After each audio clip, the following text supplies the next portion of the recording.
You know, some of the world's most gifted artists and musicians are children. But when a child musical prodigy grows up, does life and the music stay sweet, or does a childhood filled with rigorous training take its toll?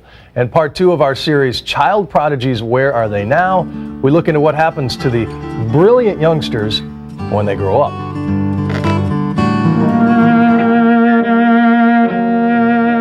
The cello, it's absolutely amazing, and it's something that I love more than anything, and it's something that's horrible and I never want to touch. Samuel Johnson was 13 when his life changed forever.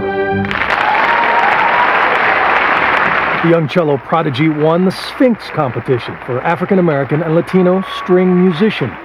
It was completely incredible. People that I was competing against, people that are coming from big schools, when they said I won, I didn't believe it. You know, I was stunned.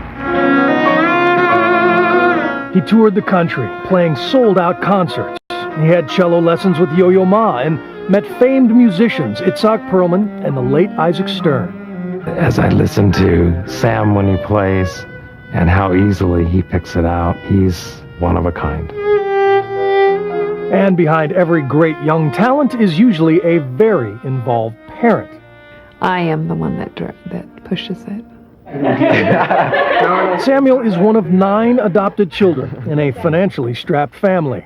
The whole family had kind of invested all of our time and resources so that he could do what he wanted to do. This talented young boy seemed to have the world at his feet, but his smile masked deep unhappiness. As Samuel hit his mid-teens, his skyrocketing career didn't seem as fun as the carefree life of his peers. The fact that they could just go to school every day and hang out and be on the basketball team and the football team, just having a normal everyday life. And I think for me, I always longed for that. Samuel's good looks attracted plenty of girls, and he began to stay out all night. During a critical point in his development, he was leaving the cello behind. Adolescence is probably the most critical time. If the talent can be sustained through that period, that the chances are much greater that that child will have the opportunity to continue in the area as a young adult. Unable to control Samuel's behavior, his parents sent him to a wilderness camp and then a year-long boarding school.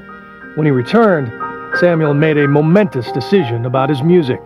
I decided that it was something that I was going to put on the shelf indefinitely. I felt like I shouldn't be in that spotlight unless I had a more secure feeling with who I am. Telling his parents was the hardest. Really hurt and really angry with Sam that he would throw it all away. Our relationship has been strained a lot because even to this day it's still strained.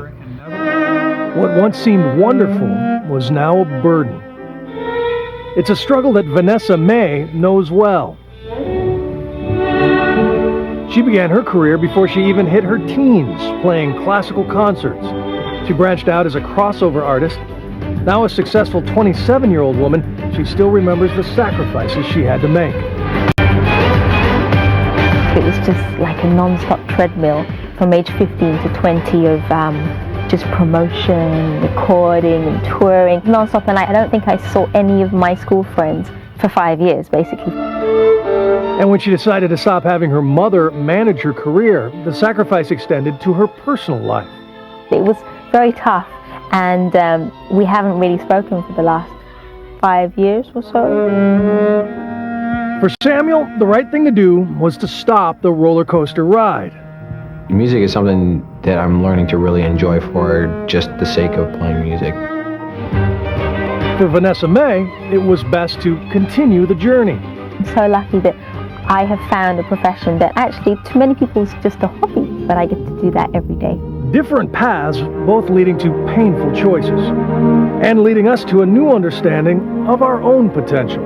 What we can learn from Prodigies is that what we might be able to do with our gifts and talents is a very challenging and complex process. So interesting to see the body language on Samuel when he was a boy getting that award. Yeah. Almost a reluctant recipient of this gift.